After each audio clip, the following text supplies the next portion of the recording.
The limits of debate in this country are established before the debate even begins, and everyone else is marginalized. They're made to seem either to be communists or some sort of disloyal person. A kook, there's a word. And now it's conspiracy. Say, they've made that something that should not be even entertained for a minute, that powerful people might get together and have a plan. Doesn't happen. You're a kook. You're a conspiracy buff.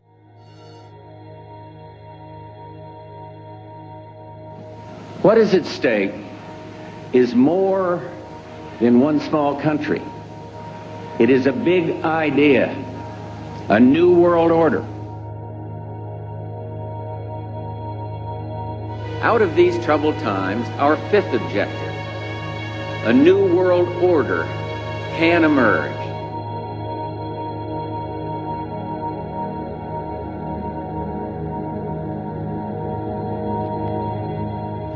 В своем движении в другом направлении, к новому мировому порядку, I think новой even цивилизации. Even that does not describe why the world has changed so much and why the world has turned so much toward a new world order and a new kind of civilization.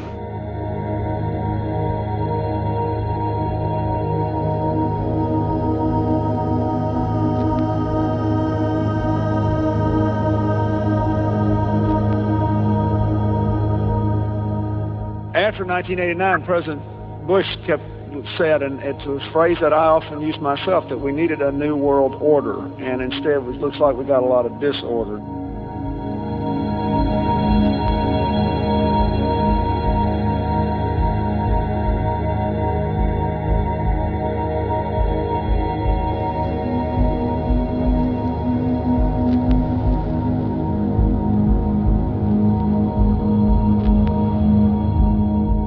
There is a chance for the President of the United States to use this disaster to carry out what his father, a phrase his father used, I think, only once, and hasn't been used since, and that is a new world order.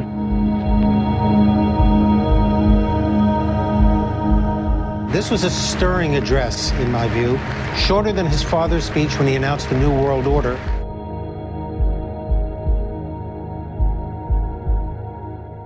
And it's only now that we can begin to understand that the world order that globalization brings and what it's going to look like, it's driven forward now not just by the balance of military strength, the Cold War times, or ordinary political power. It's being driven forward by a seismic shift in economic power that we see around us. We've got to give them a stake in creating the kind of world order that I think all of us would like to see. Thousands of people gathered to hear Barack Obama deliver key foreign policy speech on his current European tour. The Democratic presidential hopeful laid out his vision for America's place in a new world order, saying he was speaking as a proud citizen of the United States and a fellow citizen of the world.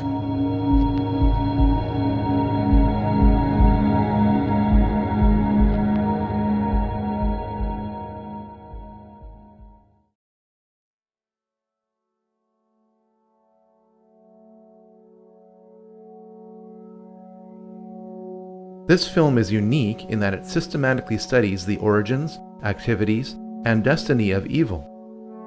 Presentations in this genre make all kinds of predictions about the future, most of which will turn out to be wrong. Instead of dwelling on the future, I'm going to survey the past.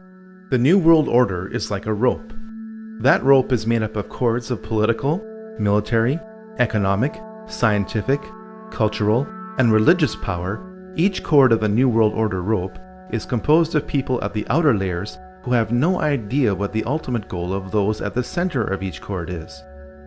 As people work their way to the center of each cord, the ultimate goal of those associated with the New World Order becomes clear.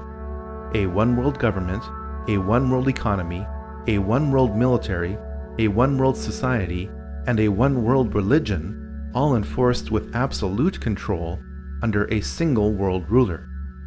This goal is not democratic. In fact, most people will not want this goal to be pursued because it limits their freedom. In spite of popular resistance, this goal is being achieved through secrecy and progressive conditioning to make the public want this goal.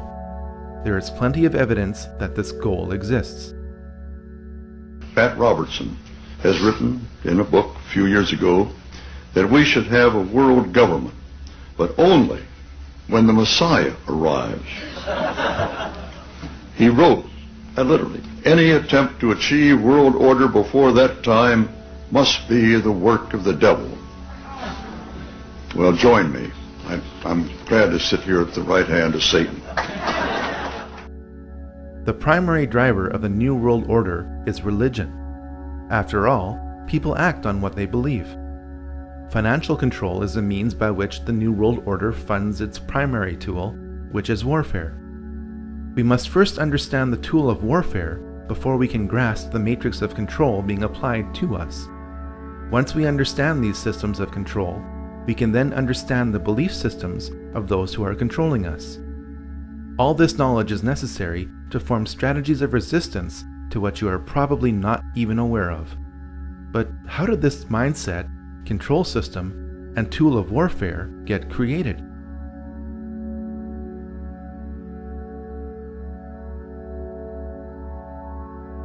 All secret societies trace their origins back to the ancient mystery religions practiced in Sumeria, Egypt, and Babylon.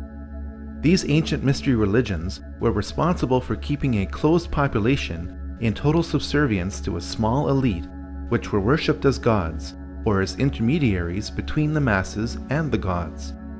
Knowledge is power. If you know when the next solar eclipse is going to occur, and others around you don't, you can demand a lot from a primitive society when you threaten to darken the sun.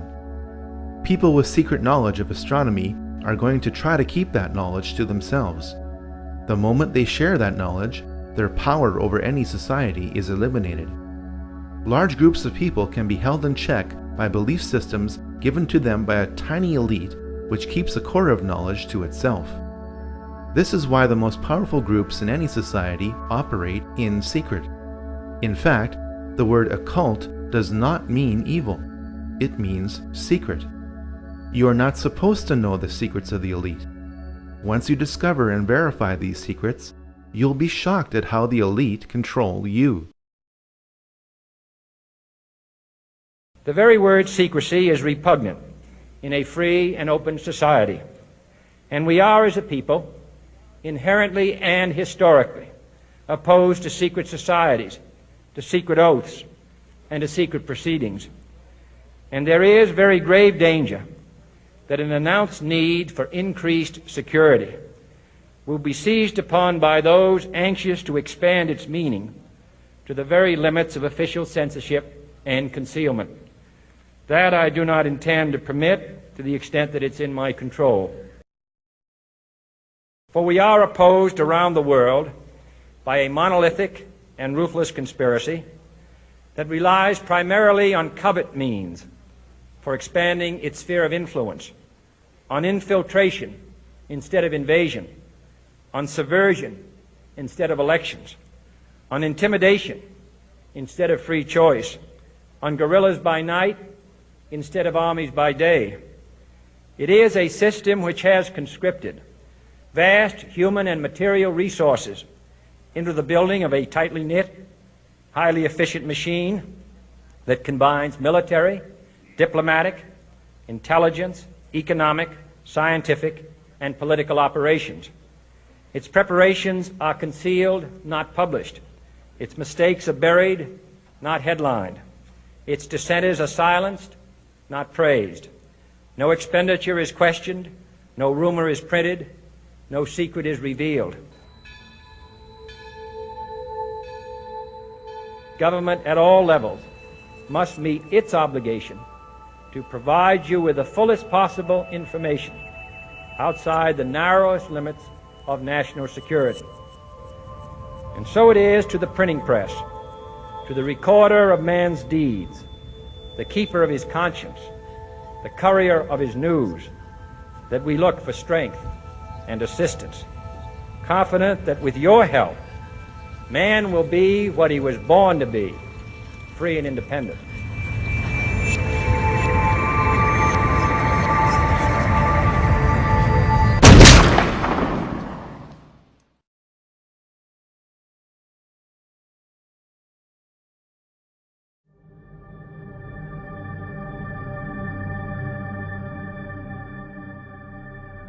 While other cultures were practicing pantheism, the monotheism of the Israelites kept them unique. When the Israelites were true to their faith, they prospered. When they began to absorb the teachings and practices of the surrounding cultures, the Israelites became oppressed by the civilizations they had previously resisted. Those within Judaism who were tempted by the occult practices of the surrounding cultures became the vehicle by which secret societies continued right up to today. Practitioners of the occult within Judaism codified their beliefs in a sub-religion which became known as Kabbalah. On the surface, Kabbalism appears to be Judaism. In reality, it is the exact opposite of Judaism. The Kabbalah offers an occult counter-explanation to the revelations of the Jewish prophets and the history of the Israelites. The Kabbalah depicts Moses as an occult figure whose purpose was to initiate the Israelites back into the more enlightened and advanced teachings of Egypt. We must grasp this if we are to understand much of what is happening in Israel today.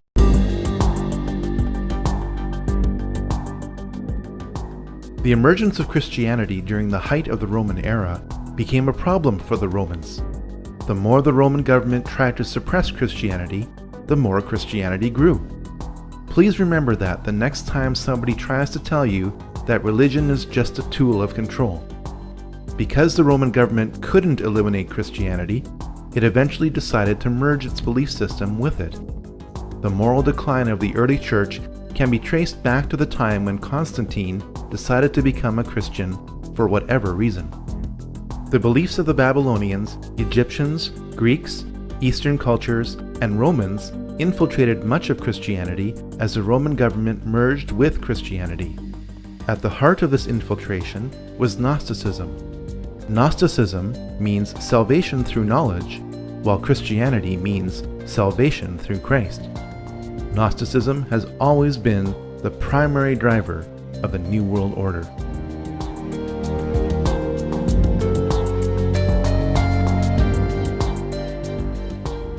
A military and religious order known as the Knights Templar was created in Jerusalem in 1118 by 9 French knights.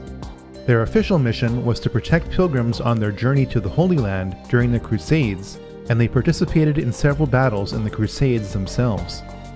The name Knights Templar was applied to this group when Baldwin II, King of Jerusalem, gave this group of knights lodging in his palace, built on the ruins of King Solomon's temple. By 1128, the order was given special protection by the Pope. As the Crusades wore on, the Knights Templar set up offices in Christian countries to encourage enlistment. The Knights Templar were a tax-exempt organization and received donations from crusading pilgrims in exchange for protection to and from Jerusalem.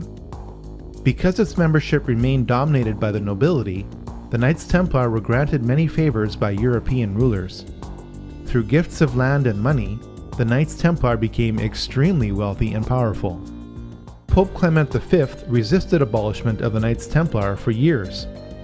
Finally, after waves of public pressure, most notably from King Philip IV of France, the Pope ordered 54 Templars burned alive in Paris as punishment for conspiracy and Satan worship.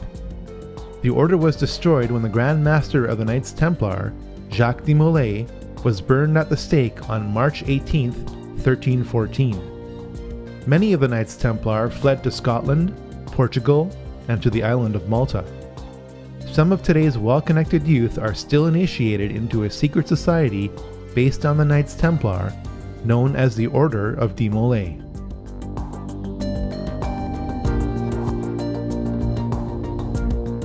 The Rosicrucians were a religious order that combined the beliefs of ancient mystery religions with Christianity. It is not known whether the Rosicrucians were founded independently of the Knights Templar. At some point, these two groups merged and became one. After the Knights Templar were abolished, the Rosicrucians became the key vehicle by which occult teachings were spread throughout Europe. This has also been the case in much of the Jesuit order as it led the Counter-Reformation.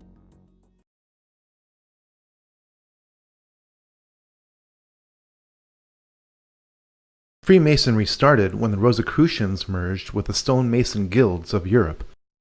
From the 1640s onwards, As the construction of grand cathedrals declined, Masons concentrated less on stonework and more on occult teachings. By 1717, the world's first Grand Lodge of Freemasonry was established in London. Freemasons were initially viewed positively by the public for doing good works, and the number of lodges grew rapidly throughout Europe. The age-old satanic desire for power also grew within Freemasonry. A secret society within a secret society, made up of only the highest levels of Freemasons, fathered a ruthless philosophy that is affecting us to this day. On May 1st, 1776, the Order of the Illuminati was born.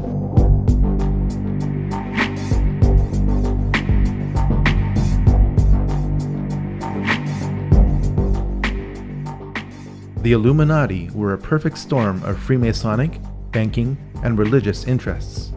If you are truly interested in separating fact from fiction, what remains as fact about the Illuminati from original sources is most disturbing. By reading Robeson's Proof of a Conspiracy, the goals of the Illuminati become clear. Abolition of all monarchical government and patriotism to it. Elimination of private property and inheritance. Destruction of the traditional family. And eradication of all religion. The Illuminati were an extreme sect of Freemasonry. The effects of these institutions cannot be overemphasized.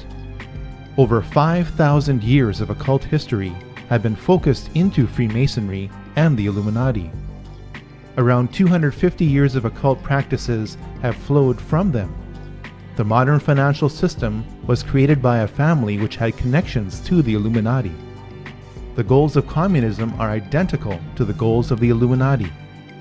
Modern propaganda movements can be traced back to Freemasonry and the Illuminati. Every major war, from the French Revolution onwards, has been influenced by Illuminati philosophy to progressively promote a one-world government. The Illuminati were headed up by Adam Weishaupt. Weishaupt had a Catholic background and, contrary to popular myth, was not a Jesuit or secret Jew. When his father died when Adam was 5, Weishaupt was sent to live with his godfather, rector at Ingolstadt University.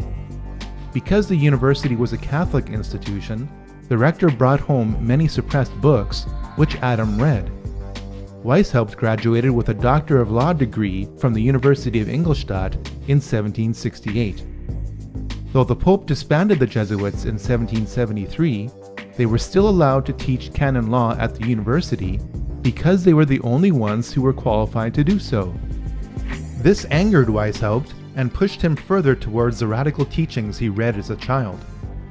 At first, Weishaupt had only a few disciples who met locally in Weishaupt's apartment in Ingolstadt, Germany. To my knowledge, this is the only presentation to prove the physical origins of the Illuminati. From this upper room, an evil philosophy of extreme rationalism was born. Weishaupt was initiated into the Masonic Lodge of Theodore of Good Counsel in Munich in 1777. Through his growing associations with Freemasons, priests, preachers, professors, dukes, colonels, and counts, Weishaupt worked to weave the Illuminati into the rope of Freemasonry. The nobility wished to become members of the Illuminati to establish more connections to advance their own enterprises and interests. Members of the Illuminati were gradually told the intentions of the group as long as they agreed with them and could be trusted to keep its secrets. In 1782, dozens of participants attended the Masonic Congress of Wilhelmsbad, which became the power base of the Illuminati. At its height, the Illuminati had around 2,000 members. The House of Rothschild was on its way to becoming the most powerful banking family in the world. Mayer Amschel Bauer, a Jewish coin dealer of humble origins, changed his name to M.A. Rothschild. He placed a red shield in front of his banking house, which incorporated a hexagram. The family crest has evolved over time, but maintains this element within it to this day.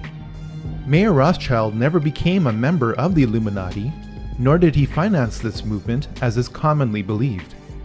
Rothschild did act as banker for 2 members of the Illuminati.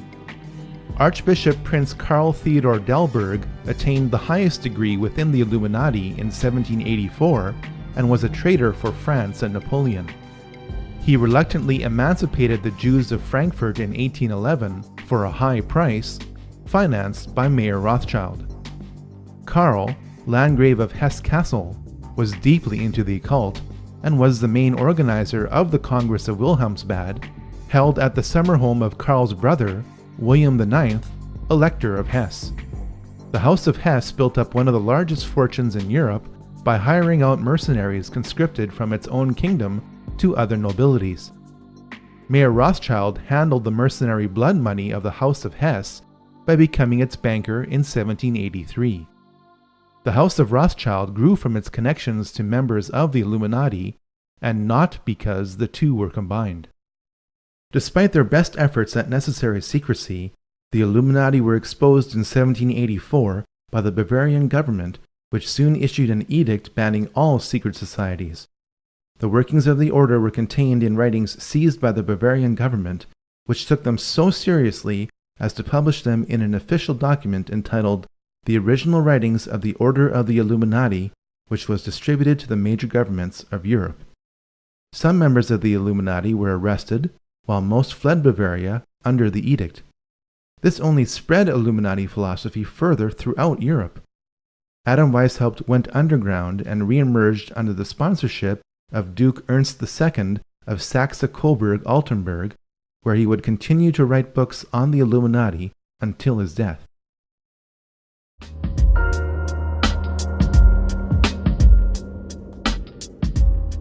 Scattered from Bavaria, the Illuminati quickly re-emerged in France within pre-existing revolutionary groups, the largest of which was the Jacobin Club.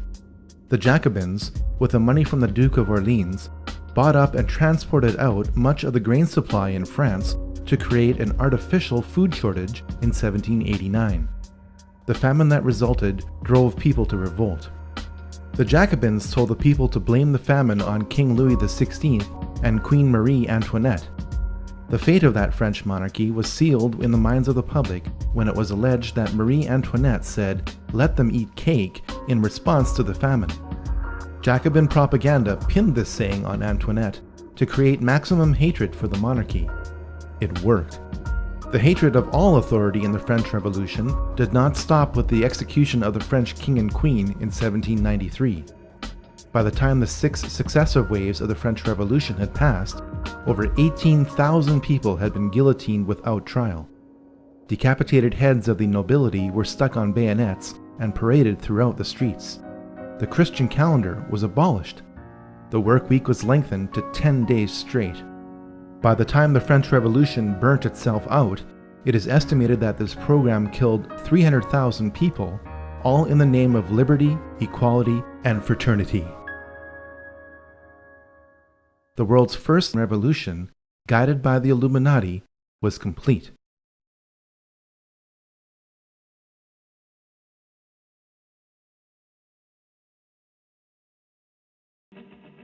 Though Mayer Amschel Rothschild died in Frankfurt in 1812, his empire grew through his family. Perhaps the one quote in modern English which sums up Mayer Rothschild's ambitions is this: "Give me control of a nation's money supply, and I care not who makes its laws."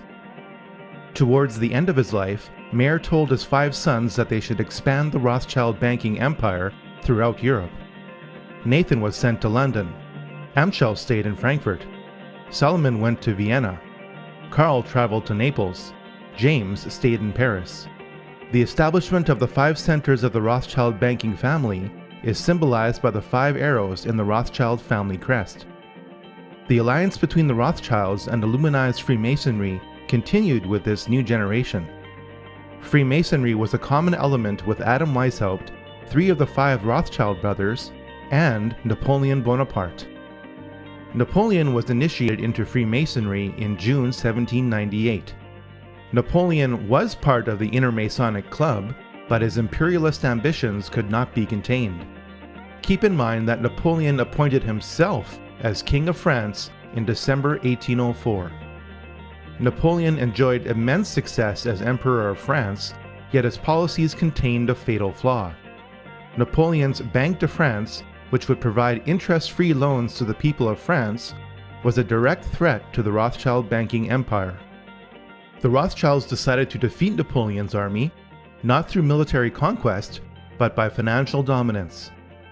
Napoleon needed so much money to finance his war that he agreed to sell all French territory in America through the Louisiana Purchase of 1804. Nathan Rothschild in England took Prince William's money transferred to Amschel Rothschild in Germany and used it to fund British forces. Jacob Rothschild in France was one of several banks helping to fund Napoleon's army.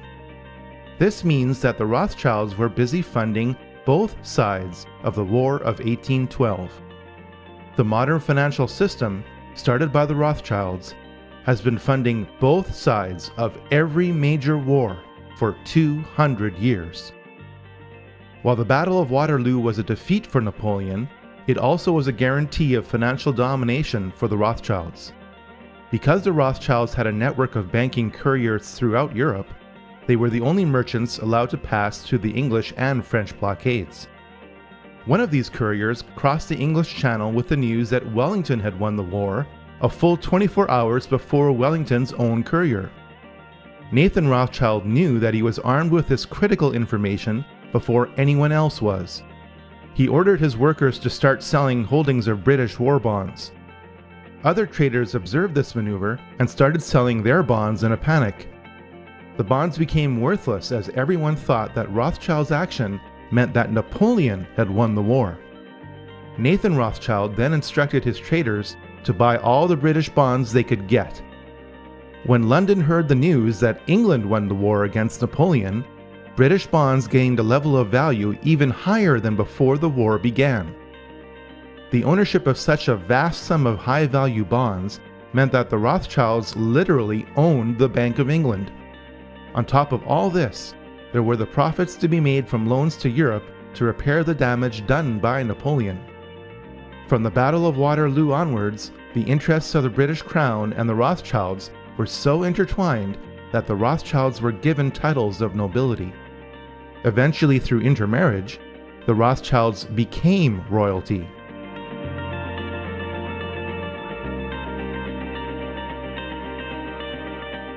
Following the Napoleonic Wars, the Illuminati thought that the nations of Europe would be so tired of fighting that they would agree to enter into a federation. Switzerland was declared to be a neutral country into which member kingdoms could deposit their money.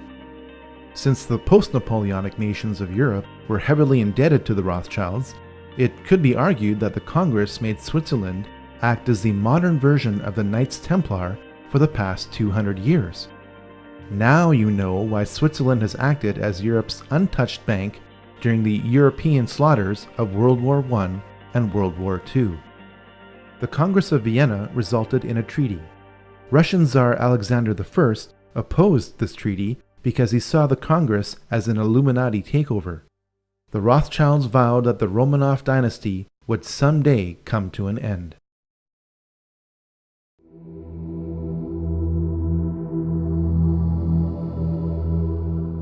Columbus did not discover anything. The Vikings arrived in North America 500 years before Columbus did. Manly P. Hall, the most prolific Masonic author of all time, wrote a compact book in 1944 entitled The Secret Destiny of America. It confirms that the Old World knew about the New World for thousands of years. Columbus sailed to the West because his family and those who paid for his expedition were steeped in Rosicrucianism and wished to lay the foundation of a new world order. One only has to look at the cipher used in his signature for proof of this claim. Much of the occult knowledge of the Knights Templar is carved in stone in Scotland's Rosslyn Chapel. The carvings that line the inner frame above this window are of maize or of Indian corn that grew only in the New World. How could this be if the construction of the Rosslyn Chapel began in 1446 or 46 years before Columbus sailed to the West? For the answer to this question, we should look at the sails on the ships used by Columbus. They were adorned with the logo of the Knights Templar. From before the time of Columbus until today, America has always had a special place in the plans of the New World Order. The Illuminati in Europe saw the rare positive outcome of the American Revolution and sought to subvert it through the Columbian Lodge of the Order of the Illuminati, established in New York in 1785. Agents of the Illuminati worked to start a new revolution in America so that America would resemble France without the Napoleonic influence. In 1791, Alexander Hamilton established the first privately owned central bank in the United States with $10 million on a 20-year charter. This is contrary to the United States Constitution, which Hamilton signed. When the charter expired, the head of this private group was revealed.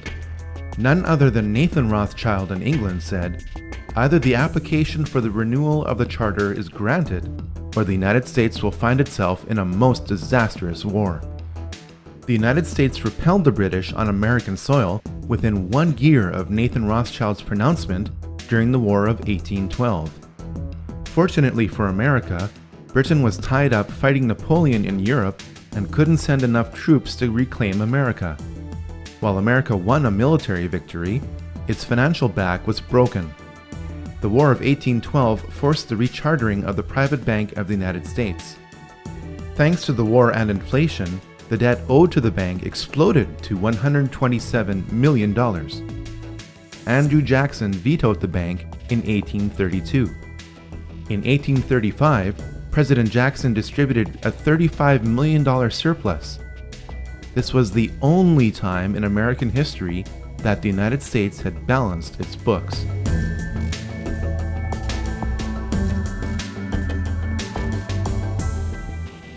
The Rothschilds had their sights set on reclaiming America. A divide and conquer strategy would be used by creating a conflict between the North and the South.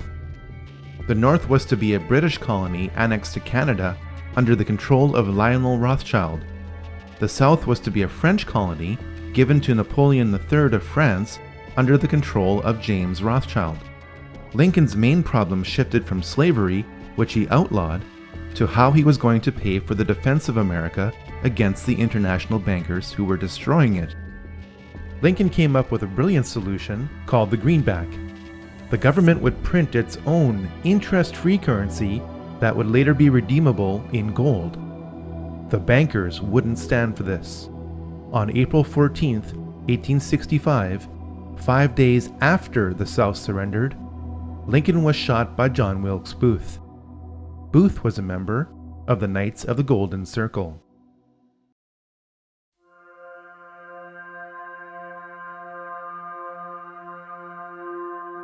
The monarchies of Europe, led by the British royal family, had been involved in the occult for centuries through the sponsorship of clairvoyance.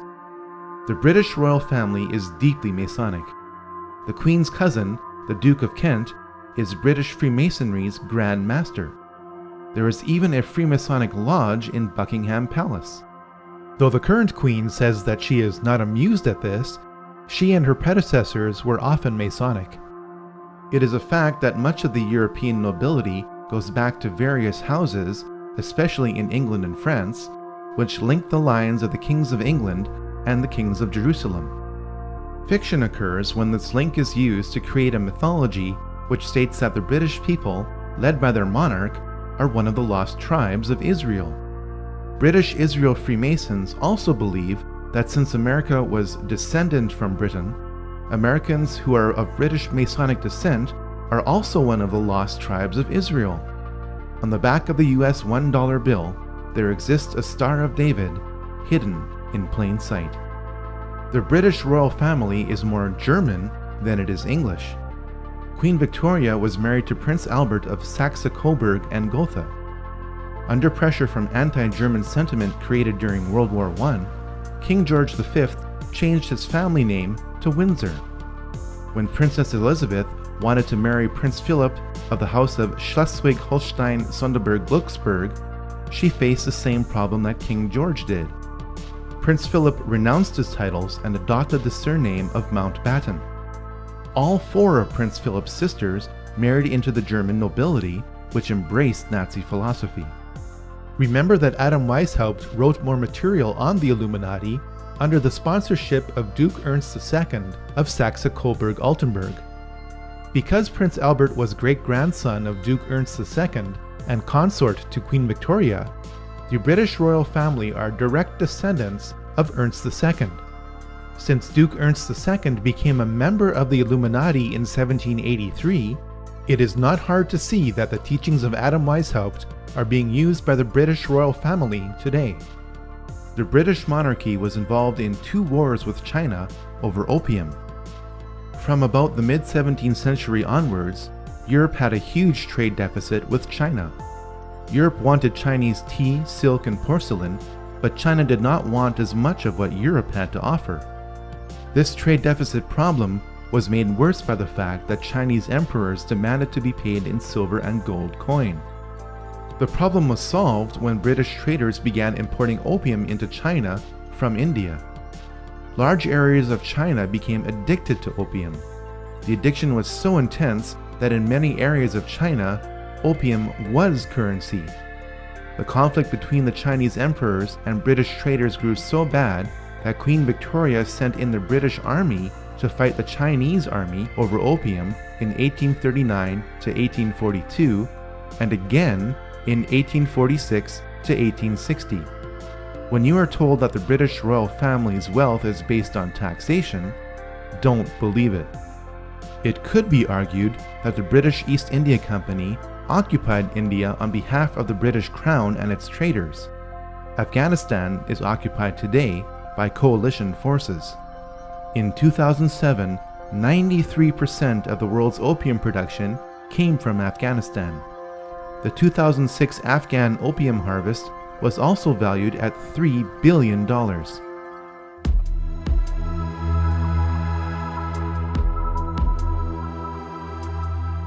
The Round Table groups are the most influential and interconnected secret societies in the Western world. While Cecil Rhodes did not start any of these groups, he was instrumental in ensuring that they worked together toward a common goal. In 1966, Georgetown University history professor Carroll Quigley defined this goal in a massive work entitled Tragedy and Hope. One of the members of the Round Table groups sponsored Carroll Quigley, who was given access to their secret records, to produce what the group thought would be an internal publication. As a teenager, I heard John Kennedy's summons to citizenship.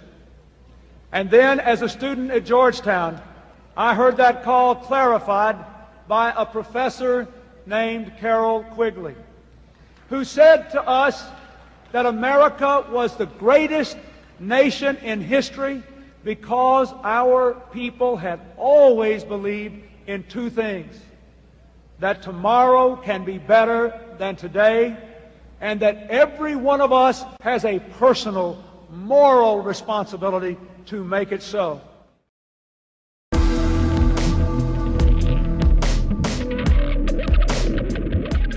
Soon after Adam Weishaupt died, Italian patriot Giuseppe Mazzini was appointed to be the head of the Illuminati in 1834.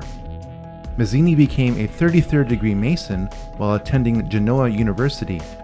The most important thing about Mazzini is that he formalized the Mafia. The name Mafia is an acronym which stands for Mazzini Autofizia Ferti Incendi and Avvelenamenti, or Mazzini authorizes thefts, fires, and poisonings. With the wave of Italian immigration to America starting in the 1890s, the practices of the Mafia merged with the Illuminati of America.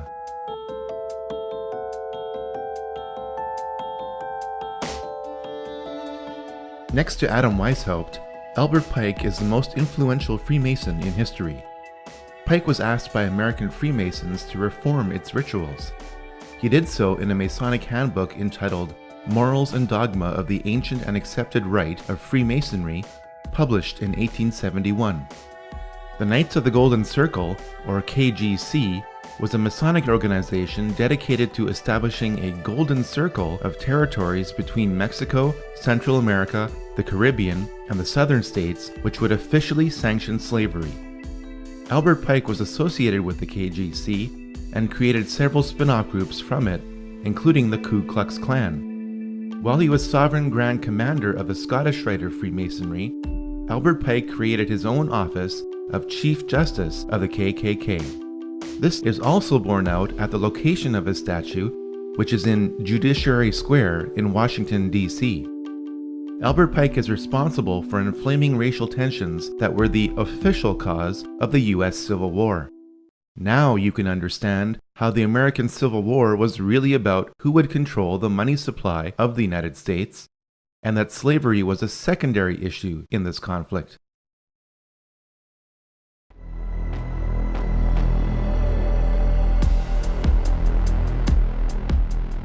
William Huntington Russell was one of the more prominent merchants involved in the Chinese opium trade. Born in America, Russell did what most wealthy businessmen did during the Industrial Revolution: protect his assets from taxation by establishing a tax-free foundation. The tax-free foundation that Russell and Company established based on opium revenue was the Russell Trust. The key institution of indoctrination that Russell Trust established was Skull and Bones. Skull and Bones was founded at Yale University in 1832 as a black lodge of Freemasonry. The odds that both presidential candidates would happen to be members of Skull and Bones is approximately 1 in 750,000. 3 generations of the Bush family have been members of Skull and Bones. George W. Bush, his father George H.W. Bush, and his father before him, Prescott Bush, were all members of this occult secret society. It has been alleged by members of Skull and Bones that it was Prescott Bush who stole the skull and bones of Indian Chief Geronimo and placed it in the tomb as a source of spiritual power. George W. Bush never apologized for his activities in Skull and Bones.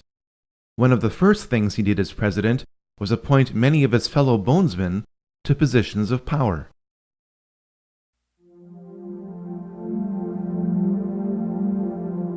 Georg Hegel was a German philosopher who came up with a basic system for achieving the goals of the Illuminati called the Hegelian dialectic. This system is based on 3 steps.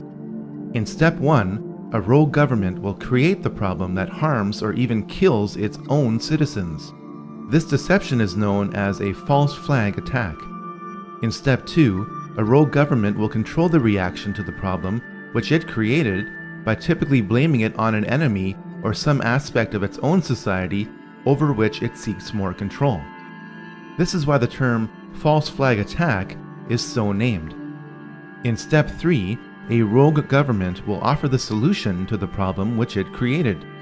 This solution is typically a war or a system of regulations. The solution would usually not be accepted by the public had the rogue government not created the crisis and controlled the reaction to it in the first place.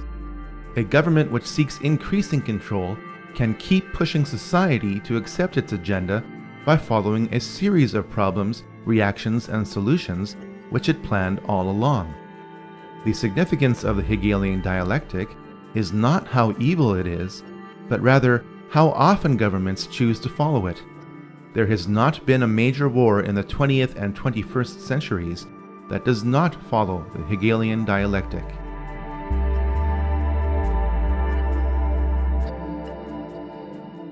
Though his family converted to Christianity, Karl Marx became a Satanist during his university years. In a poem entitled Pale Maiden, Marx wrote, "Thus heaven I forfeited, I know it full well.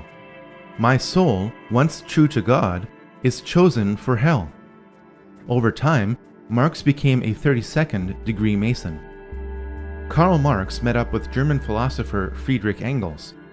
Engels joined a revolutionary group 10 years earlier, founded by Giuseppe Mazzini. It was Engels who would feed Karl Marx physically and intellectually for life. Marx published the Communist Manifesto in 1848 based on a draft from Engels. The manifesto was commissioned by the Communist League in London, whose history can be traced back to the Jacobin Club and the Illuminati. The foundations of communism are identical to the goals of the Illuminati. Karl Marx was always looking for money. He found it when Nathan Rothschild gave Marx several £1,000s to finance the cause of socialism through the Hegelian dialectic. Marx wrote Das Kapital in 1867, which became known as the Bible of the working class. While his Bible called for the working class to rise up and overthrow the financial bourgeoisie, Marx evidently did not practice what he preached. In an 1864 letter to his uncle, Marx announced that he made £400 on the stock exchange. Nikolai Lenin picked up where Karl Marx left off. Lenin admired Mikhail Bakunin, who wrote, "The evil one is the satanic revolt against divine authority. Satan, the eternal rebel, the first free thinker, and the emancipator of worlds." While attending university, Lenin became a Mason.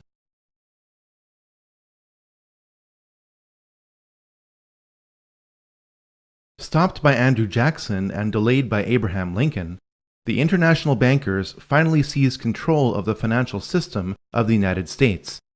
On December 23, 1913, the Federal Reserve Act passed through Congress when most congressmen were home for Christmas.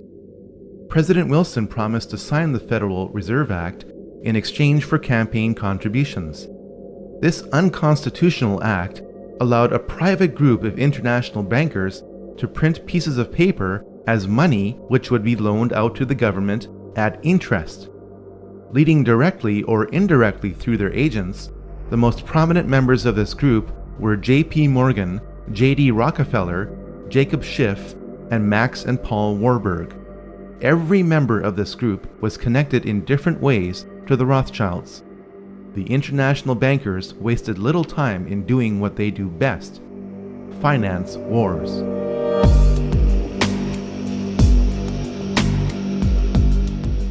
The bankers of Europe and America found a way to ignite the growing tension between Germany and the Anglo-American establishment for the economic and cultural dominance of Europe. Most people know that the flashpoint of World War I along the Western Front was the torpedoing of the Lusitania on May 7, 1915. What most people don't know is how the operations of the Lusitania were engineered to provoke this war. British intelligence broke the German war code in December 1914. This meant that the First Lord of the Admiralty, Winston Churchill, knew where every German U-boat was in the English Channel. The Lusitania slowed to await the arrival of its military escort through the channel. Churchill ordered the escort to return to port. The Lusitania was crawling alone through a war zone.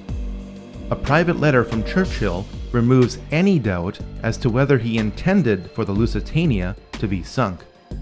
Roughly 1,200 people lost their lives in an engineered event designed to start a war.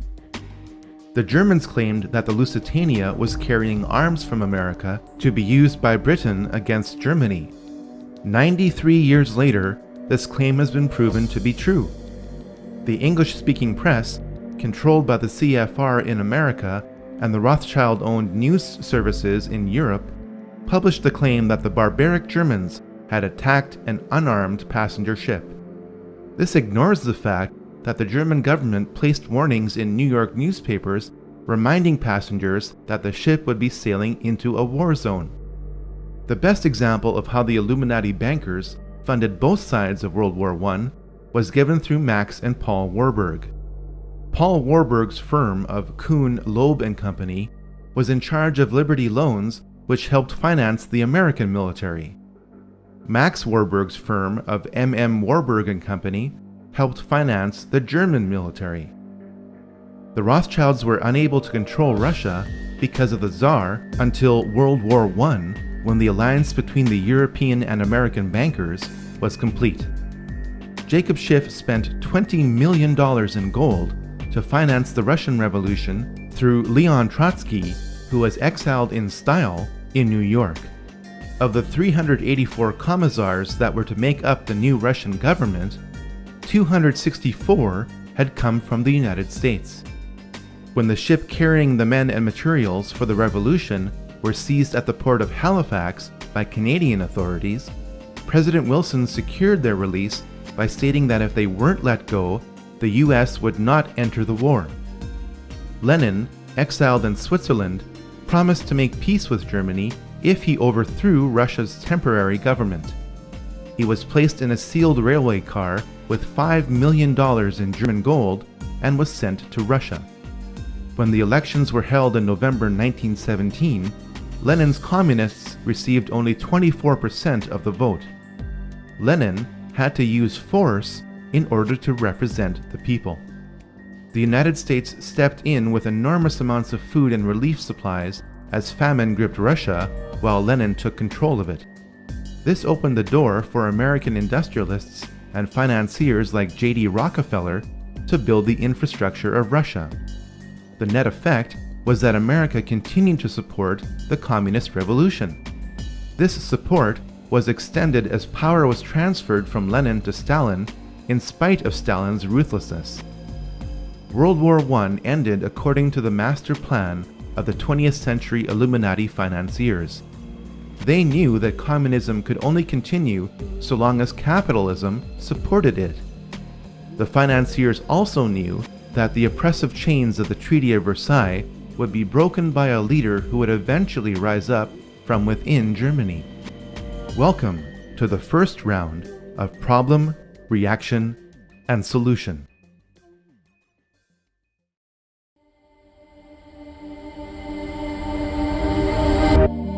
As the Industrial Revolution progressed, several captains of industry emerged in America. Andrew Carnegie made his fortune in steel production. Henry Ford excelled at making cars. John D. Rockefeller made the largest fortune in America through banking based on oil production. Many have speculated that the CFR is an acronym based on Carnegie, Ford, and Rockefeller.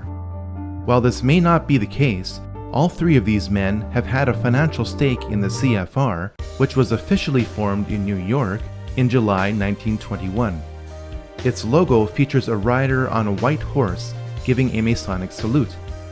The Latin word in the logo means everywhere. The CFR in New York is the counterpart to the Royal Institute in London. Both groups are members of the Round Table groups. The same bankers which established the Federal Reserve in 1913 funded the CFR through dozens of tax-free foundations. If you want to catch a ride in the Anglo-American machinery of the Illuminati today, you will agree to be told what to do. It's good to have an outpost of the council right here down the street from the State Department. We get a lot of advice from the council, so this will mean I won't have as far to go to be told what we should be doing and how we should think about the future. It's good to be back at the Council on Foreign Relations. As Pete mentioned, I've been a member for a long time and was actually a director for some period of time. I never mentioned that when I was campaigning for re-election back home in Wyoming. The goal of the Royal Institute and the CFR is nothing less than one world government. In 1950, CFR member James Warburg testified before the Senate Foreign Relations Committee and said, "We shall have world government whether or not you like it, by conquest or consent." You would think that the CFR would be the talk of the American mainstream media, but the CFR dictates what will make the American news and how it will be presented to reporters in key positions who are along for the establishment ride.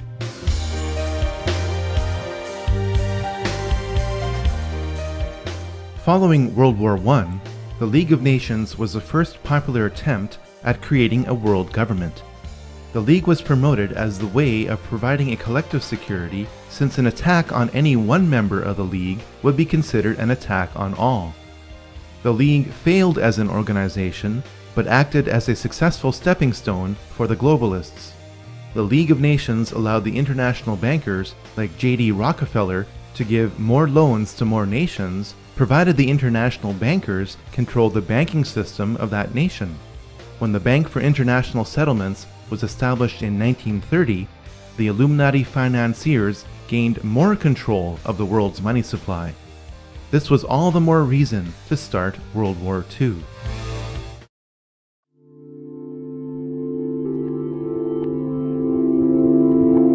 Adolf Hitler was offered as the manufactured solution to the burden imposed upon Germany by the Treaty of Versailles.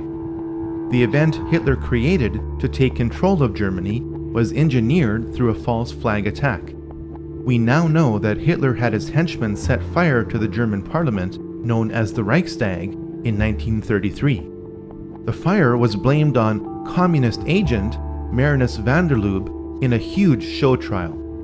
In reality, van der Lubbe was a mentally handicapped individual picked up off the streets.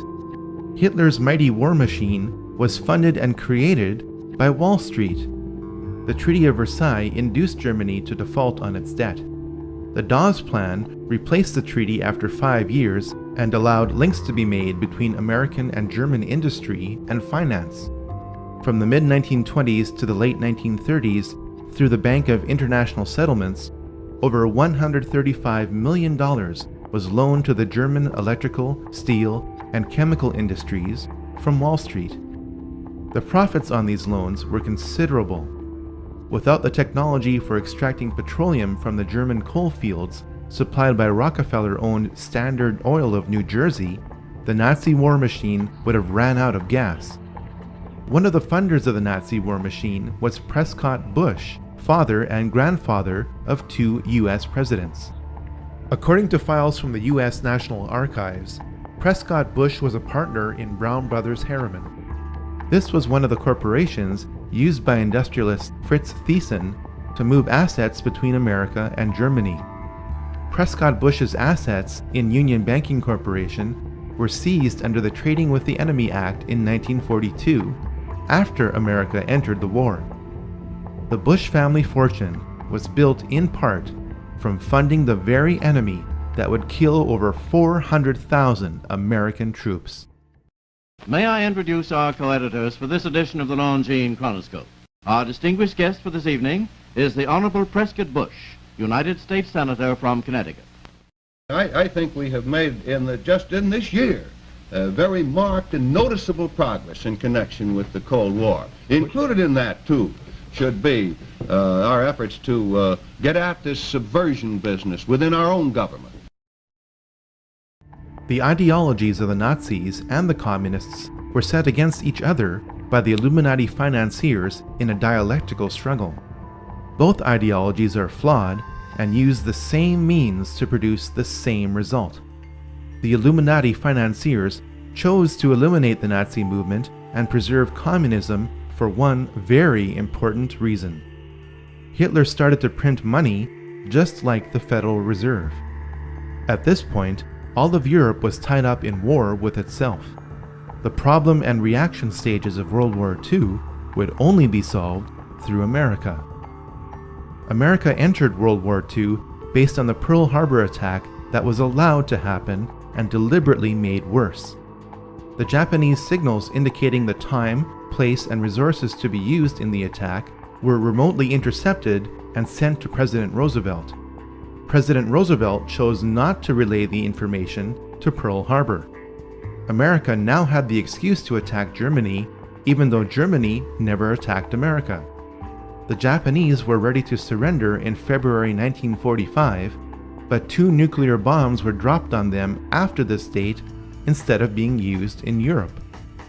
The madness of World War II accomplished several things for the Illuminati financiers.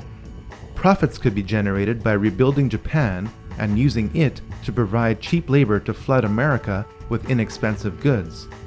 This would accelerate the long-term planned process of bringing down America, just as China is being used to help finish the job today. Communism was allowed to consume half of Europe in order to lock America and the Soviet Union in a new dialectical struggle and a new opportunity for profit. Most importantly, World War II paved the way to create the United Nations and the Nation of Israel. It must be noted that the top 4 players of World War II had ties to the occult. Hitler was deeply involved in the black arts. He joined a group focused on esoteric teachings called the Thule Society. This is where the logo for the Nazi Party came from. The occult foundation of Nazi philosophy was laid by Dietrich Eckart, not by Adolf Hitler. Joseph Stalin was involved in Freemasonry. Here we see him giving the same sign of the hidden hand, the same hand sign of Freemasons Napoleon and Solomon Rothschild. Franklin Roosevelt was a 32nd degree Mason. Winston Churchill was a member of 2 Masonic lodges, including a Druidic lodge.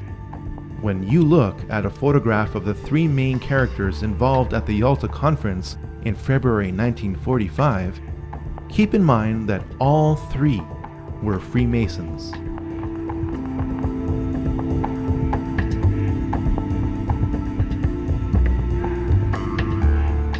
The United Nations was the second prearranged attempt at world government, offered as the solution to future conflicts like World War II.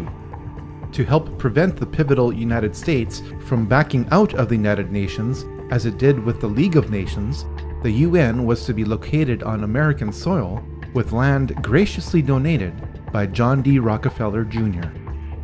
Through its domination of the American media, the CFR conditioned the United States to accept the increasing role of the UN in the drive for world government.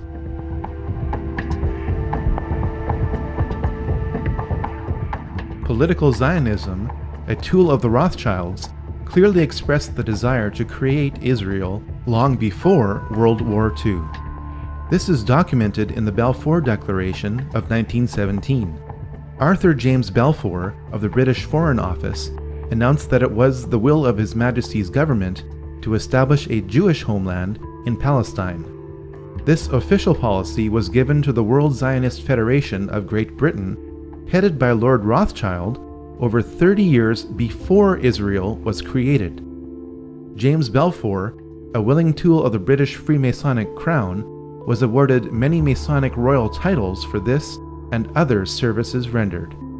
Political Zionism used and magnified the anti-Semitism of the Nazi movement to create Israel. As soon as Hitler took power in 1933, many Jews around the world boycotted German goods. The political Zionists in Palestine negotiated a secret deal with the devil.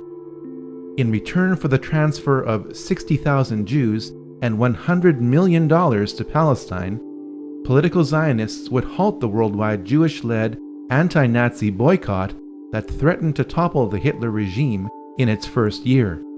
Over 40 million Chinese died in a 25-year period under the dictatorship of Mao Zedong, yet all you probably know is the phrase 6 million Jews. The Holocaust of the Jews has been ground into the public consciousness by the political Zionists who used its horror to justify their goal. Theodor Herzl's dream was realized when the flag he proposed, based on the Rothschild hexagram, flew over Israel in May 1948.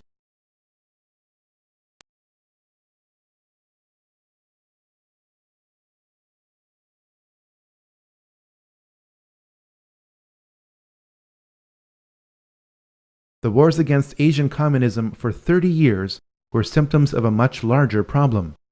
The problem was that the Illuminati financiers were using a new dialectic to control the world.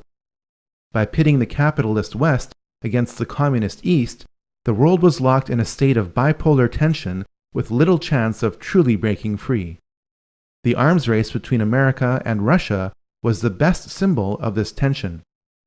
Russia was given the tools and technology to make the atom bomb by the American establishment in 1944.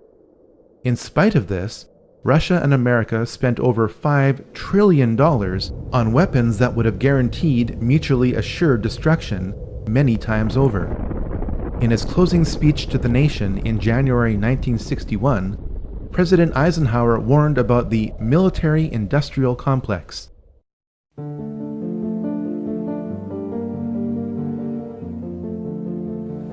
Until the latest of our world conflicts, the United States had no armaments industry. American makers of plowshares could, with time and as required, make swords as well. But we can no longer risk emergency improvisation of national defense.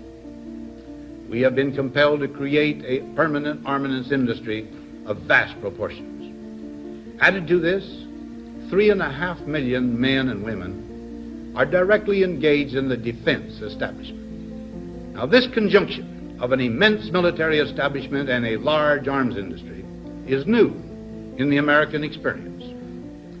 The total influence, economic, political, even spiritual, is felt in every city, every state house, every office of the federal government. We recognize the imperative need for this development, yet we must not fail to comprehend its grave implications. Our toil, resources, and livelihood are all involved. So is the very structure of our society. In the councils of government, we must guard against the acquisition of unwarranted influence, whether sought or unsought, by the military-industrial complex. The potential for the disastrous rise of misplaced power exists and will persist. We must never let the weight of this combination endanger our liberties or democratic processes. We should take nothing for granted. Only an alert and knowledgeable citizenry can compel the proper meshing of the huge industrial and military machinery of defense with our peaceful methods and goals, so that security and liberty may prosper together. We didn't listen to him then. We still aren't listening now. The Illuminati financiers planned for the failure of communism. Communism as a system is guaranteed to fail without support. It failed in 1989 through the symbology of the fall of the Berlin Wall. China was busy by this time producing goods for the capitalist West. In 50 years, the planet went from a multipolar world to a bipolar world to a monopolar world. In the meantime, 3 more secret societies emerged to help manage the planet without your awareness or consent. The time to encourage another war would soon be around the corner.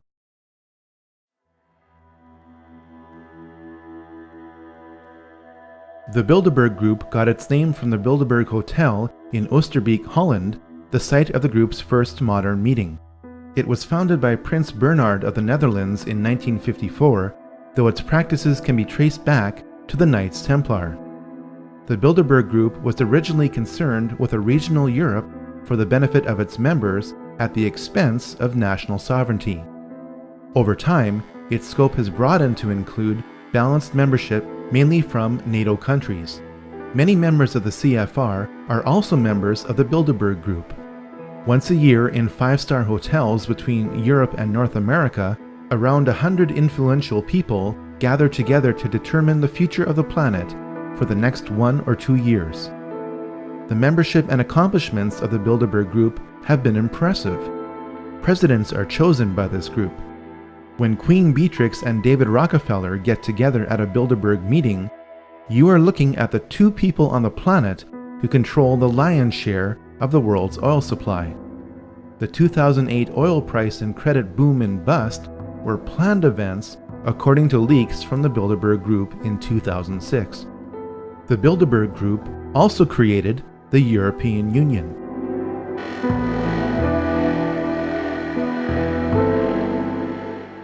The Club of Rome promotes peace and prosperity, but does so in a way that advances world government at the expense of national sovereignty. It was founded in April 1968 by Aurelio Pecci, a prominent Italian industrialist. Affiliations with the Club of Rome have included members of the Rockefeller family and the CFR. Of all the globalist organizations we have encountered so far, the Club of Rome is the group which is the most heavily involved in the New Age movement, regardless of its size. This group specializes in promoting neo-feudalism to justify social and economic control.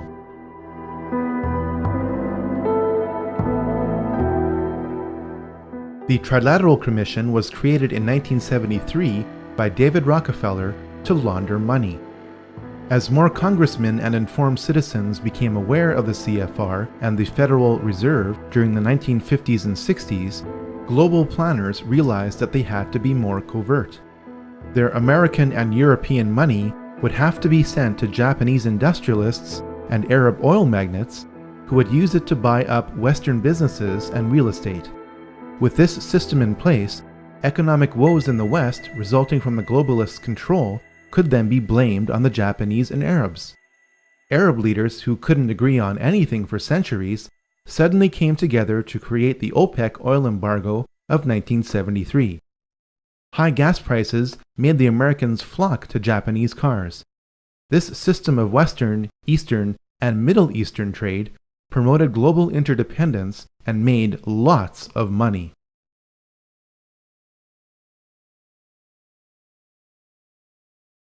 Saddam Hussein became the new target of the Illuminati financiers with the collapse of communism in 1989. White House Special Envoy Donald Rumsfeld met Saddam in December 1983. Rumsfeld gave Saddam the gas he used to kill thousands of his own people, but that didn't matter to the elite. What did matter was that Saddam was pumping too much oil to get rid of his foreign debt. This lowered oil prices by flooding the oil market, angering OPEC nations. It also lowered the value of the US dollar because it was the world's reserve currency and oil is traded in US dollars. Saddam was becoming independent and had to be stopped. U.S. Ambassador to Iraq, April Glaspie, met Saddam in July 1990. When Saddam asked the ambassador what the American response would be if he were to invade Kuwait, the ambassador replied, "We have no opinion on the Arab-Arab conflicts, such as your dispute with Kuwait." Saddam bit on the bait and invaded Kuwait 1 month later. Operation Desert Storm followed in 5 months in January 1991. Saddam's army was destroyed in 5 weeks. While I was there, I saw the Iraqi soldiers come into the hospital with guns. They took the babies out of the incubators, took the incubators and left the children to die on the cold floor.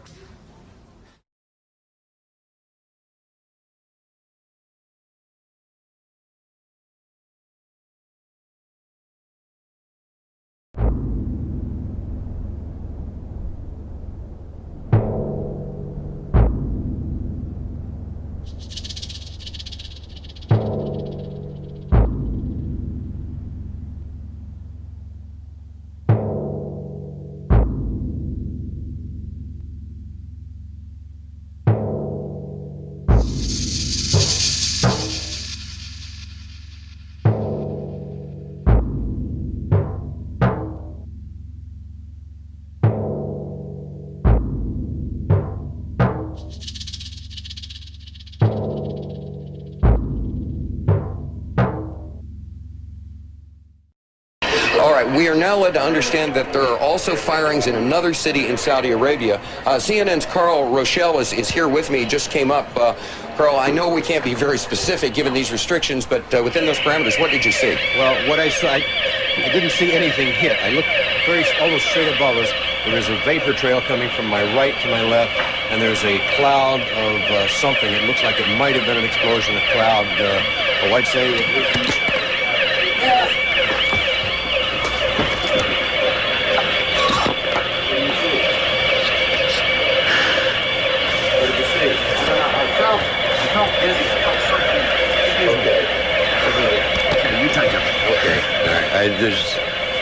My apologies for that. He's putting on a gas mask. There hasn't been any gas dropped here that we could tell. You smell anything? No. You may smell some of the fumes from a missile exhaust going off.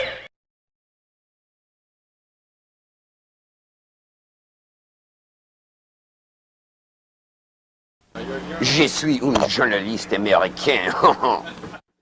Oh, I love this country so much. You guys just don't have a clue. This is a Scud. You can tell it by its distinctive label.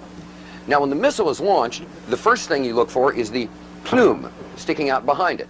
Now, when you detect this, you can tell it's been launched. Thank you.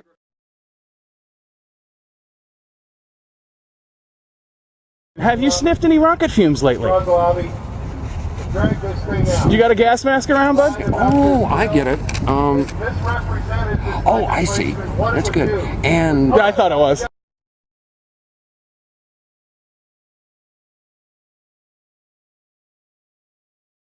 They took the babies out of the incubators, took the incubators and left the children to die on the cold floor. And they had kids in incubators, and they were thrown out of the incubators so that Kuwait could be systematically dismantled. It's a proud day for America, and by God, we've kicked Vietnam syndrome once and for all. Thank you very, very much. Saddam's baited invasion meant that the nation of Iraq and its rich oil reserves could be held indefinitely as ransom by the globalists from 1991 onwards. But this was not enough for the elite. George Herbert Walker Bush, member of Bohemian Grove and Skull and Bones, whose father helped finance the Nazis, signaled the intention of the Illuminati. His New World Order speech to Congress was given on September 11, 1990, exactly 11 years before another staged event.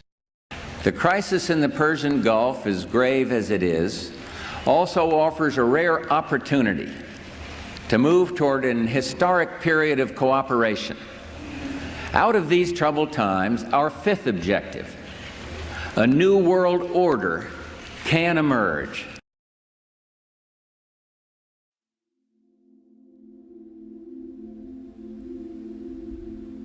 People are still bewildered by what happened on September 11, 2001. This brief study cross-examines the mechanics, the men involved, and the motives for what happened on that day. Most people assume that Flight 93 was crashed by its passengers after they overtook the terrorists who controlled it. After all, it left a scar in the earth. Here's the problem.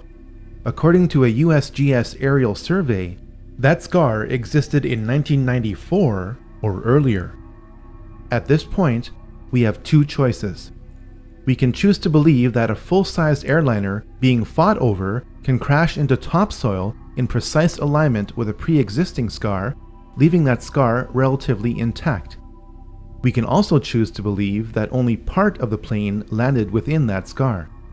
The first option would violate the patterns of hundreds of airplane crashes over decades. The second option forces us to ask whether pieces of the plane were found in other locations. Indeed, this is the case. Small pieces of the plane were spread out over a debris field several miles long. This forces us to ask how the plane disintegrated.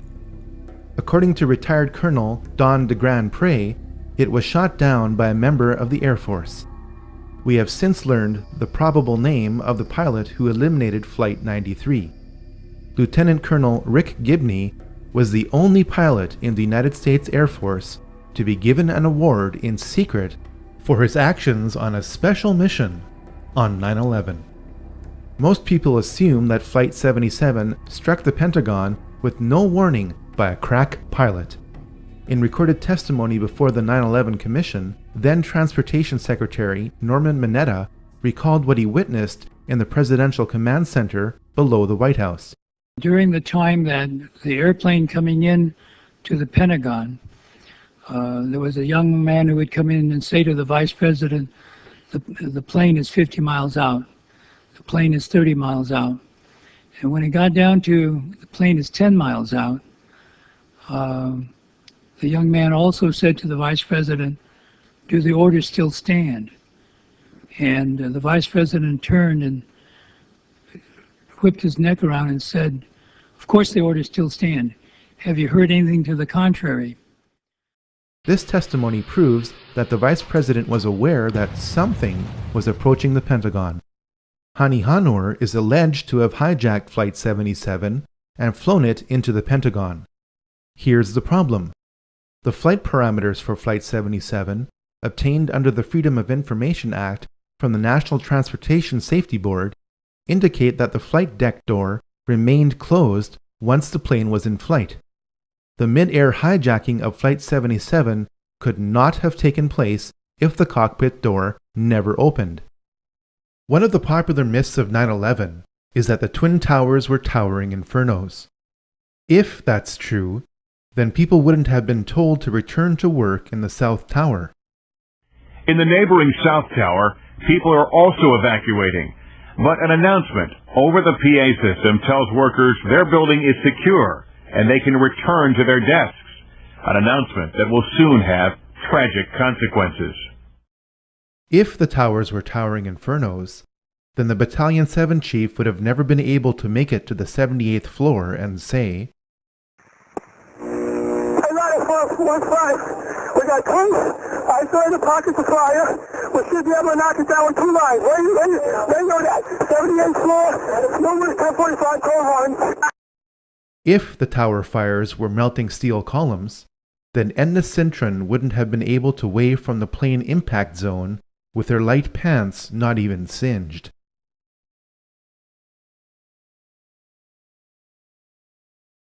The collapse of Building 7 forces us to consider other possibilities for the collapse of the Twin Towers. Here's the problem. Building 7 was not hit by a plane and not splashed with burning jet fuel, yet at 5:20 p.m. on September 11th, Building 7 fell exactly like the Twin Towers did.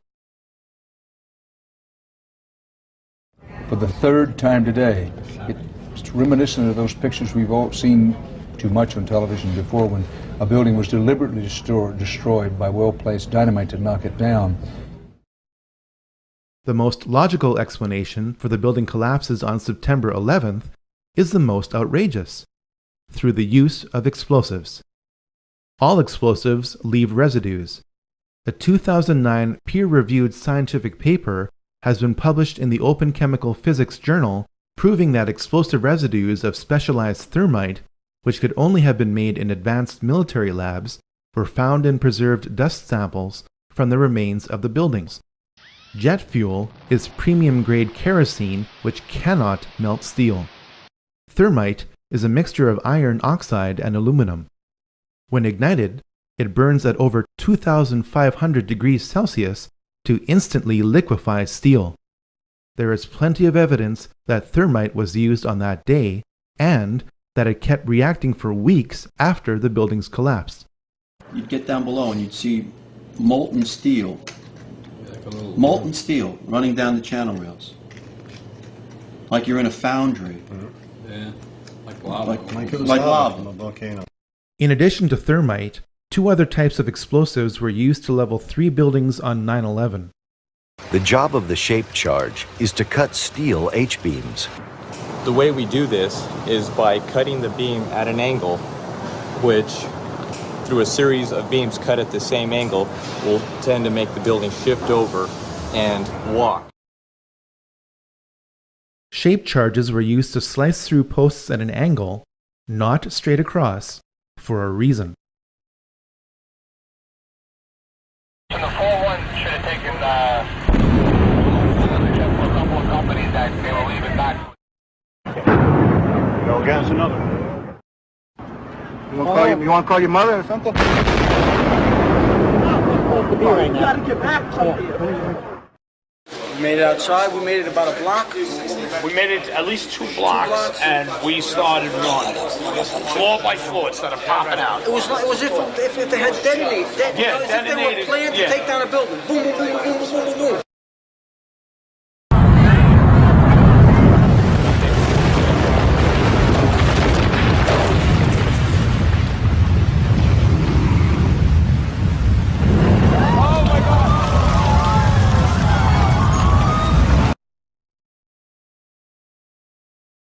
Based on the evidence, the final roll sequences after pre-weakening with thermite and shape charges was most likely done with nuclear explosives.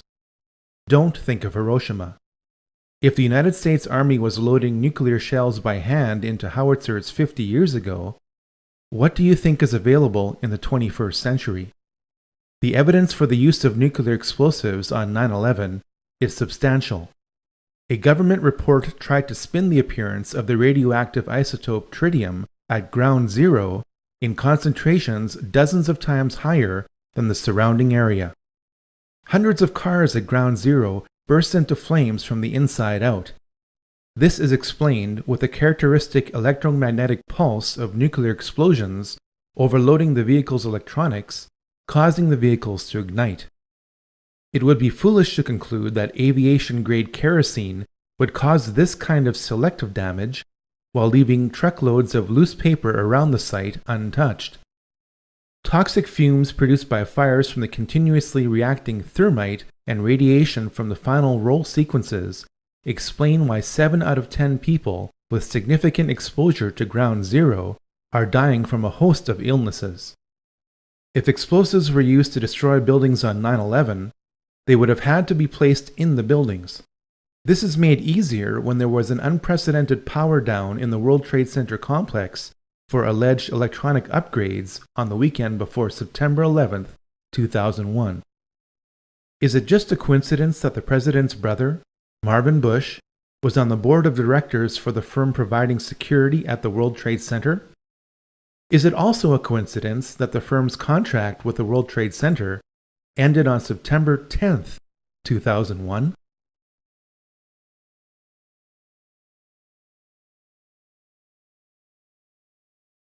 The so-called terrorists who attacked America without warning were trained and lived at U.S. military bases. The radical Islamic terrorists of 9/11 got drunk in a Florida bar, paying for their drinks with a wad of cash. Some of the terrorists who died in 9/11 have turned up alive and well. The 9/11 terrorists list has not been updated. Documents reveal that Osama's CIA codename was Tim Osman. This leads us back to Zbigniew Brzezinski because he created the Mujahideen in the late 1970s, which were later renamed Al-Qaeda. The people of Pakistan know what the US will never admit to, that Osama bin Laden is a CIA asset. Who is Osama bin Laden? He's just a character created by America. Well, actually, 98% of Pakistan would probably follow along the same line. They believe that Osama is basically a CIA agent who is working undercover to put a bad image of Islam. Really? You know, that land over there is yours. You'll go back to it one day because your fight will prevail and you'll have your homes, your mosques back again because your cause is right and God is on your side. This is assuming that Osama is still alive and that the conveniently timed release of new Osama recordings aren't faked. This brings us to why 9/11 occurred. James R. Bath met George W. Bush during their time at the Texas Air National Guard. Both were kicked out for being AWOL. Through a trust agreement created in July 1976, James Bath was authorized to invest money from Salem bin Laden, father of Osama bin Laden. This was at the time when George Bush Sr. was director of the CIA. 3 years later, James Bath bought 25,000 shares in Arbusto 79 Limited, George Bush Jr.'s oil company. The Bushes do business with the bin Ladens. The Saudi bin Laden group makes its money from being the main construction conglomerate of the House of Saud. The Saudis make their money from supplying oil to America to create an artificial demand for the US dollar. Oil, the dollar, and war, the House of Saud, the House of Bush, and the House of bin Laden are all connected. George Bush Sr. was a member of the Carlyle Group, a venture capital firm heavily invested in arms sales. On the morning of September 11, 2001, George H.W. Bush was president when the Carlyle Group hosted a conference at a Washington hotel. Among the guests of honor was a valued investor, Shafiq bin Laden, brother to Osama.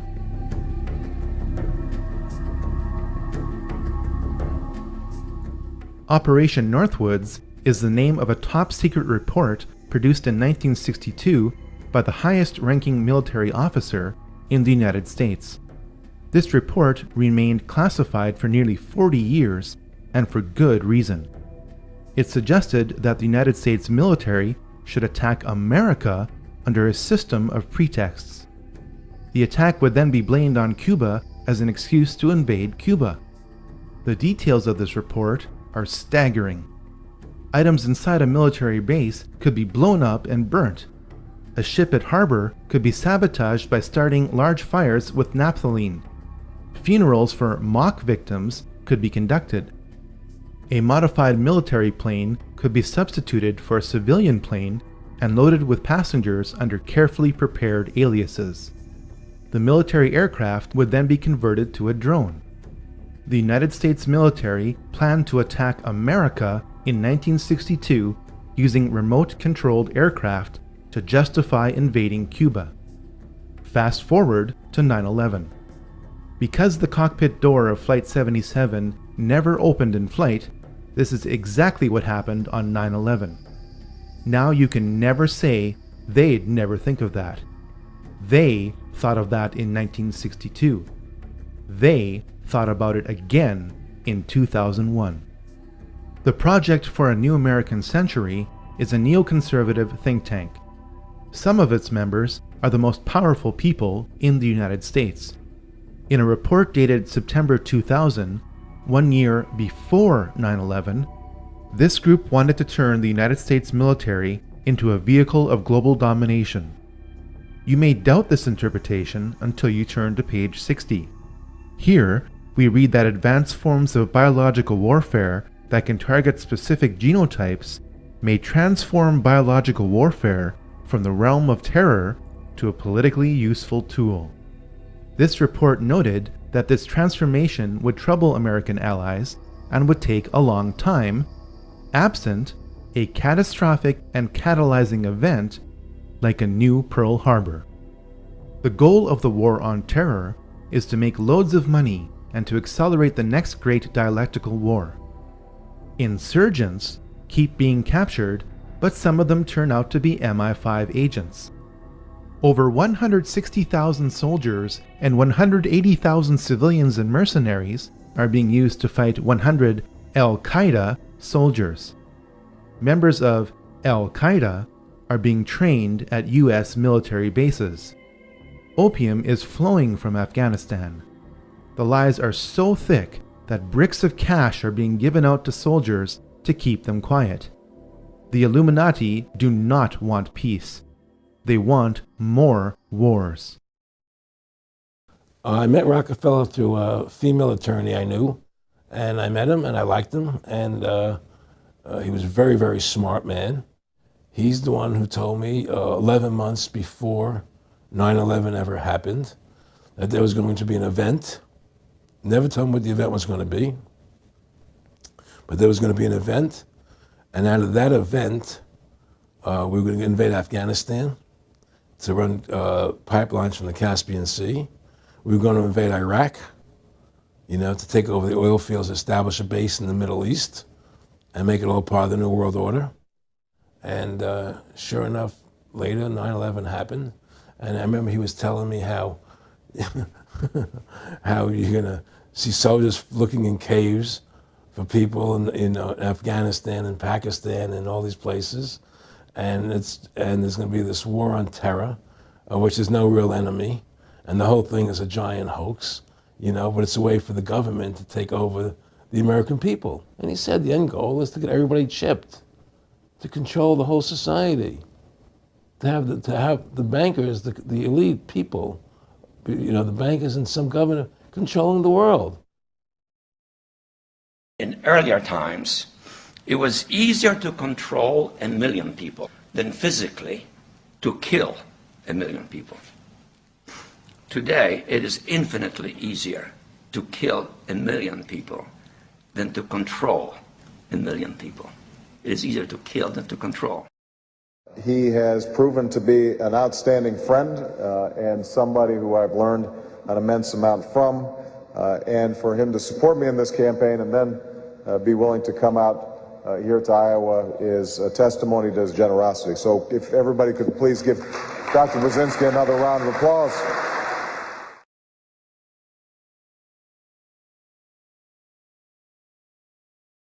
So far, we have learned that over 5,000 years of ancient mystery religions have filtered themselves into Illuminized Freemasonry by the mid to late 1700s. We have learned that every major war since the French Revolution has been manipulated through the Hegelian dialectic to provide more control to the Illuminati. We have also learned that Israel was an Illuminati creation. But where are we going from here?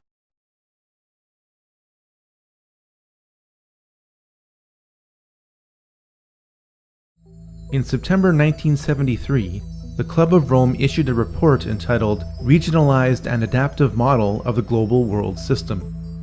It proposed dividing the world into 10 kingdoms. Yes, it actually used the phrase 10 kingdoms. While the boundaries of these 10 kingdoms are subject to change, it is their proposal that is the point. Since that proposal in 1973, the world is being divided into 10 kingdoms. It started with the European Union. It is continuing with the African Union. It is now here with the North American Union, or NAU. Our elected political leaders in North America deny the existence of the NAU, calling it a conspiracy theory. They do so while the Queen's representative in my province of Manitoba lays out its infrastructure. Can you say today that this is not a prelude to a North American Union similar to a European Union? Are there plans to build some kind of superhighway connecting all three countries? And do you believe all of these theories about a possible erosion of national identity stem from a lack of transparency from this partnership? A couple of my opposition leaders have speculated on massive water diversions and superhighways to the continent, maybe interplanetary, I'm not sure as well. Manitoba is also taking a major role in the development of a mid-continent trade corridor, connecting our northern port of Churchill with trade markets throughout the central U.S. and Mexico. I'm amused by some of the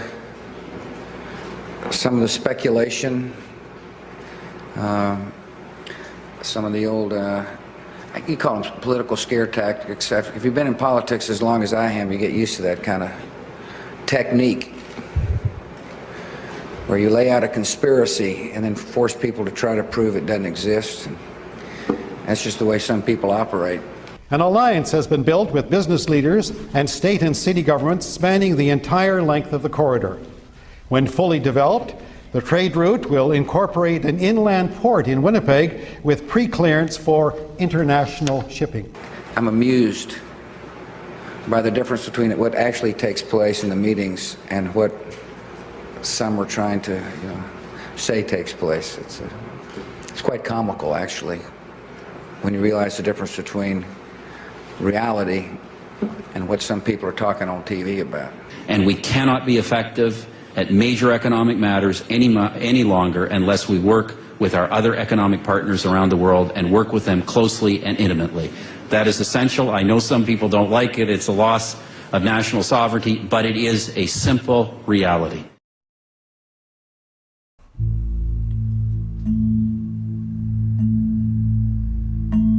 A lot of people are wondering about the future of America.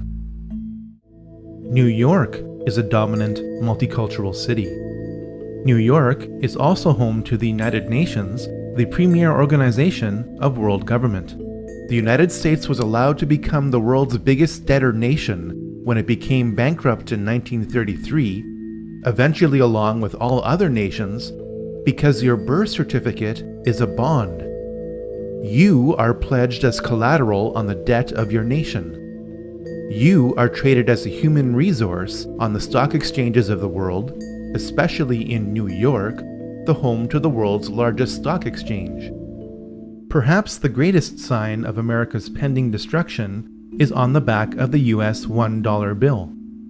You have been told that the bird on the right is an eagle.